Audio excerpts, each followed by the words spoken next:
ರಾಜ್ಯದ ಎಲ್ಲಾ ನಗರ ಸ್ಥಳೀಯ ಸಂಸ್ಥೆಗಳ ವ್ಯಾಪ್ತಿಯಲ್ಲಿ ಆಸ್ತಿ ತೆರಿಗೆ ಮೇಲಿನ 5% ರಿಯಾಯಿತಿ ಕಾಲಾವಧಿಯನ್ನು ಸಾರ್ವಜನಿಕ ಹಿತದೃಷ್ಟಿಯಿಂದ ತೆರಿಗೆ ಪಾವತಿಸಲು ಅನುಕೂಲವಾಗುವಂತೆ ಮುಂದಿನ 2 ತಿಂಗಳು ಅಂದರೆ 30/6/2025 ರವರೆಗೆ ವಿಸ್ತರಿಸಿ ಕರ್ನಾಟಕ ರಾಜ್ಯ ನಗರಾಭಿವೃದ್ಧಿ ಇಲಾಖೆಯ ಅಧೀನ ಕಾರ್ಯದರ್ಶಿ ನಾಗೇಶ್ ಕೆ ಆದೇಶ ಹೊರಡಿಸಿದ್ದಾರೆ.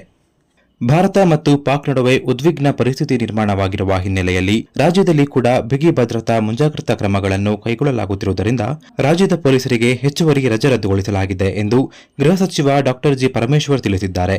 ಬೆಂಗಳೂರಿನಲ್ಲಿ ಇಂದು ಈ ಕುರಿತು ಮಾಧ್ಯಮಗಳೊಂದಿಗೆ ಪ್ರತಿಕ್ರಿಯೆ ನೀಡಿದ ಅವರು, ದೇಶದಲ್ಲಿ ಯುದ್ಧದ ಪರಿಸ್ಥಿತಿ ಇರುವ ಕಾರಣ ರಾಜ್ಯದ ಪೊಲೀಸರಿಗೂ ಹೆಚ್ಚುವರಿ ರಜೆ ರದ್ದು ಮಾಡಲಾಗಿದೆ ಎಂದು ತಿಳಿಸಿದರು.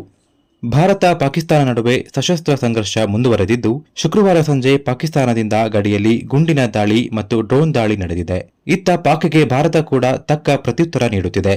ಭಾರತೀಯ ಸೇನೆ 100ಕ್ಕೂ ಹೆಚ್ಚು ಪಾಕ್ ಡ್ರೋನ್ಗಳನ್ನು ಹೊಡೆದುರುಳಿಸಿದೆ. ಜಮ್ಮು, ಶ್ರೀನಗರ, ಅವಂತಿಪುರ, ಸಾಂಬಾ ಮತ್ತು ಪಠಾನ್ಕೋಟ್ಗಳಲ್ಲಿ ಪಾಕ್ ಶುಕ್ರವಾರ ಸಂಜೆ ಡ್ರೋನ್ ದಾಳಿ ಮಾಡಿದೆ. ಪಠಾನ್ಕೋಟ್ನಲ್ಲಿ ಬ್ಲಾಕ್ಔಟ್ ಸಮಯದಲ್ಲಿ ಸ್ಫೋಟದ ಶಬ್ದ ಕೇಳಿಬಂದಿದೆ.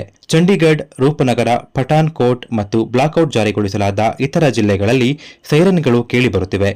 ಪೂಂಚ್ ಸೆಕ್ಟರ್ನ ದಿಗ್ವಾರ್ ಪ್ರದೇಶದಲ್ಲಿ ಮತ್ತು ಕುಸ್ವಾರಾ ಜಿಲ್ಲೆಯ ತಂಗದರ್ ಸೆಕ್ಟರ್ನ ಗಡಿ ನಿಯಂತ್ರಣ ರೇಖೆ ಬಳಿ ಭಾರೀ ಶೆಲ್ ಮತ್ತು ಗುಂಡಿನ ದಾಳಿ ಪ್ರಾರಂಭವಾಗಿದೆ. ಶೆಲ್ ದಾಳಿ ಪ್ರಾರಂಭವಾದ ತಕ್ಷಣ ಇಲ್ಲಿನ ಜನರು ಬಂಕರ್ಗಳಲ್ಲಿ ಆಶ್ರಯ ಪಡೆದಿದ್ದಾರೆ.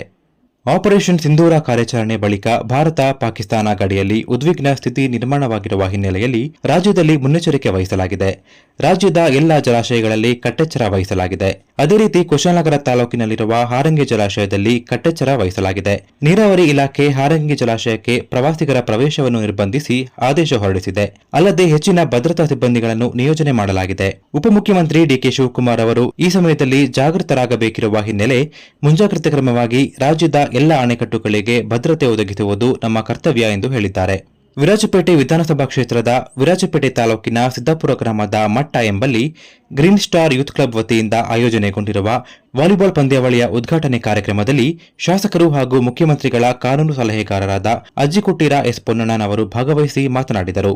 ವಾಲಿಬಾಲ್ ಪಂದ್ಯಾವಳಿಯನ್ನು ಉದ್ಘಾಟಿಸಿ ಮಾತನಾಡಿದ ಶಾಸಕರು, ಕೊಡಗಿನಾದ್ಯಂತ ಯುವಕರು ಕ್ರೀಡೆಗೆ ಹೆಚ್ಚು ಆಕರ್ಷಿತರಾಗಿದ್ದು, ಕ್ರೀಡೆಯಲ್ಲಿ ಅದ್ಭುತ ಸಾಧನೆಗಳನ್ನು ಕೂಡ ಮಾಡುತ್ತಿದ್ದಾರೆ. ಇಂತಹ ಪಂದ್ಯಾವಳಿಗಳು ಯುವಜನತೆಗೆ ಕ್ರೀಡೆಯಲ್ಲಿ ಮತ್ತಷ್ಟು ಸಾಧನೆ ಮಾಡಲು ಸಹಕಾರಿಯಾಗಲಿದೆ. ಪಂದ್ಯಾವಳಿಯ ಆಯೋಜಕರನ್ನು ಅಭಿನಂದಿಸುತ್ತಾ ಪಂದ್ಯಾವಳಿಯಲ್ಲಿ ಭಾಗವಹಿಸಿದ್ದ ಎಲ್ಲಾ ತಂಡಗಳಿಗೆ ಮಾನ್ಯ ಶಾಸಕರು ಶುಭ ಕೋರಿದರು. ಈ ಸಂದರ್ಭದಲ್ಲಿ ವಲಯ ಅಧ್ಯಕ್ಷರು, ಪಂಚಾಯಿತಿ ಸದಸ್ಯರು, ಕಾಂಗ್ರೆಸ್ ಮುಖಂಡರು ಹಾಗೂ ಕ್ರೀಡಾ ಪ್ರೇಮಿಗಳು ಉಪಸ್ಥಿತರಿದ್ದರು.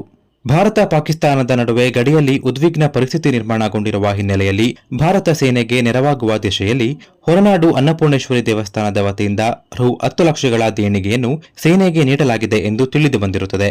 ಭಾರತ ಪಾಕಿಸ್ತಾನದ ನಡುವೆ ಉದ್ವಿಗ್ನತೆ ಏರ್ಪಟ್ಟಿದ್ದು, ರಾಜ್ಯ ಹಾಗೂ ರಾಜ್ಯದ ಜನತೆಯ ಸುರಕ್ಷತೆಗಾಗಿ ಇಂದು ಸಿಎಂ ಸಿದ್ದರಾಮಯ್ಯ ವಿಡಿಯೋ ಸಂವಾದದ ಮೂಲಕ ಸಭೆ ನಡೆಸಿದ್ದಾರೆ. ಈ ಕುರಿತು ಸಾಮಾಜಿಕ ಜಾಲತಾಣ ತಮ್ಮ ಎಕ್ಸ್ ಖಾತೆಯಲ್ಲಿ ಪೋಸ್ಟ್ ಮಾಡಿರುವ ಅವರು, ರಾಜ್ಯದಲ್ಲಿ ಕಾನೂನು ಸುವ್ಯವಸ್ಥೆ ಹಾಗೂ ನಾಗರಿಕರ ರಕ್ಷಣಾ ಕಾರ್ಯಚಟುವಟಿಕೆಗಳ ಕುರಿತು ಇಂದು ರಾಜ್ಯದ ಹಿರಿಯ ಪೊಲೀಸ್ ಅಧಿಕಾರಿಗಳು, ಎಲ್ಲ ಮಹಾನಗರ ಆಯುಕ್ತರು, ಜಿಲ್ಲಾಧಿಕಾರಿಗಳು, ಜಿಲ್ಲಾ ಪೊಲೀಸ್ ವರಿಷ್ಠಾಧಿಕಾರಿಗಳೊಂದಿಗೆ ವಿಡಿಯೋ ಸಂವಾದ ನಡೆಸಿ ಸಲಹೆ ಸೂಚನೆಗಳನ್ನು ನೀಡಲಾಗಿದೆ ಎಂದು ತಿಳಿಸಿದ್ದಾರೆ.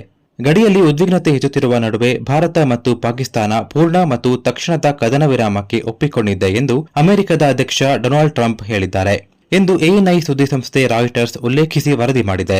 ಭಾರತದ ಜತೆ ಉತ್ತಮ ಸಂಬಂಧ ಹೊಂದಿರುವ ಅಮೆರಿಕ ಅಧ್ಯಕ್ಷ ಡೊನಾಲ್ಡ್ ಟ್ರಂಪ್ ಮಧ್ಯಸ್ಥಿಕೆ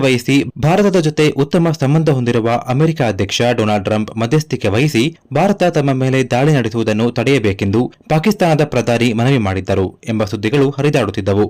ಶನಿವಾರ ಈ ಬಗ್ಗೆ ಘೋಷಿಸಿರುವ ಅಮೆರಿಕ ಅಧ್ಯಕ್ಷ ಡೊನಾಲ್ಡ್ ಟ್ರಂಪ್, ಭಾರತ ಪಾಕಿಸ್ತಾನ ಪೂರ್ಣ ಮತ್ತು ತಕ್ಷಣದ ಕದನ ವಿರಾಮಕ್ಕೆ ಒಪ್ಪಿಕೊಂಡಿದೆ ಎಂದು ಹೇಳಿದ್ದಾರೆ.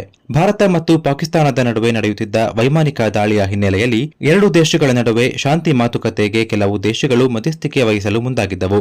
ಅದರಲ್ಲಿ ಅಮೆರಿಕ ಕೂಡ ಒಂದು. ಅಮೆರಿಕದ ಮಧ್ಯಸ್ಥಿಕೆ ಮಾತುಗಳಿಂದಾಗಿ 2 ದೇಶಗಳು ದಾಳಿಯನ್ನು ನಿಲ್ಲಿಸಲು ಒಪ್ಪಿವೆ ಎನ್ನಲಾಗಿದೆ.